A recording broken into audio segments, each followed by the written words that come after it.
మనకు లేదు కానీ పక్కనోడికి అదేదో అట, అలా ఉంది మన జగన్ అన్నయ్య వ్యవహారం. ఇంతకీ విషయం ఏమిటి అంటారా? మీరే చూడండి. నాయకుడు అంటే ముందు ఉండి నడిపించేవాడు. ముందు తాను మారి తన వారిని, తనను నమ్మిన వారిని సరైన మార్గంలో ముందుకు తీసుకువెళ్లేవాడు. ఇంకా చెప్పాలి అంటే నాయకుడు అంటే ప్రజలు హర్షించేలా పరిపాలన చేసి అది ప్రజా పరిపాలన అనిపించుకునేవాడు. అదే క్రమంలో ఒక పార్టీ అధినాయకుడు అన్నాక పార్టీని పటిష్టంగా నడిపించే బాధ్యత మొత్తం తన హస్తాలపై ఉంటుంది. పార్టీలో ఉన్న బలాలు బలహీనతపై అధినాయకుడు కన్ను ఎప్పుడూ ఉంటుంది. ప్రజలు హర్షించేలా పరిపాలన చేసే వారికి అభినందనలు తెలపడం, ప్రజలు నొచ్చుకునేలా పరిపాలన జరిపే వారిని మందలించడం అతని కర్తవ్యంలో భాగమే. ఇక అసలు మ్యాటర్కి వద్దాం.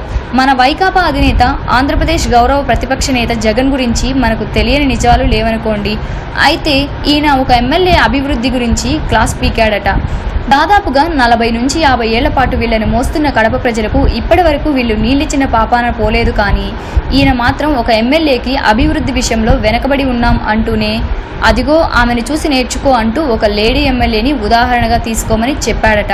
ఇంతకీ అసలు కథ ఏంటి అంటే సంతనూతలపాడు నియోజకవర్గం విషయమై జగన్ ఎమ్మెల్యేకు క్లాస్ పీకారని చెబుతున్నారు. జగన్ క్లాస్ పీకడంతో సదరు ఎమ్మెల్యే తీవ్ర ఆవేదనకు గురైనట్లుగా ప్రచారం సాగుతుంది. ఇటీవల ఎమ్మెల్యే జగన్ ను కలిశారు. ఆ సమయంలో జగన్ అతనిని మందలించారని తెలుస్తుంది. నియోజకవర్గంలో ఎమ్మెల్యే పనితీరు బాగాలేదని ఆగ్రహం వ్యక్తం చేశారని తెలుస్తుంది. అంతేకాదు రోజాని చూసి నేర్చుకోవాలని జగన్ సలహా ఇచ్చారని కూడా ప్రచారం సాగుతుంది. రోజాని చూసి పరిపాలన నేర్చుకో అన్నట్లు ఆయన తీవ్ర అసంతృప్తికి లోనైనట్లు తెలుస్తుంది. పోయి పరిపాలనలో జగన్ని ఆదర్శంగా తీసుకోమంటే సరే కానీ మరీ రోజాను ఆదర్శంగా తీసుకోమంటేనే ఆయనకు చిర్రెత్తుకొచ్చిందని నియోజకవర్గంలో టాక్. మొత్తంగా అది మన జగనన్నయ్య మ్యాటర్. ఈ వీడియో మీకు నచ్చినట్లయితే షేర్ అండ్ సబ్స్క్రైబ్ చేయండి.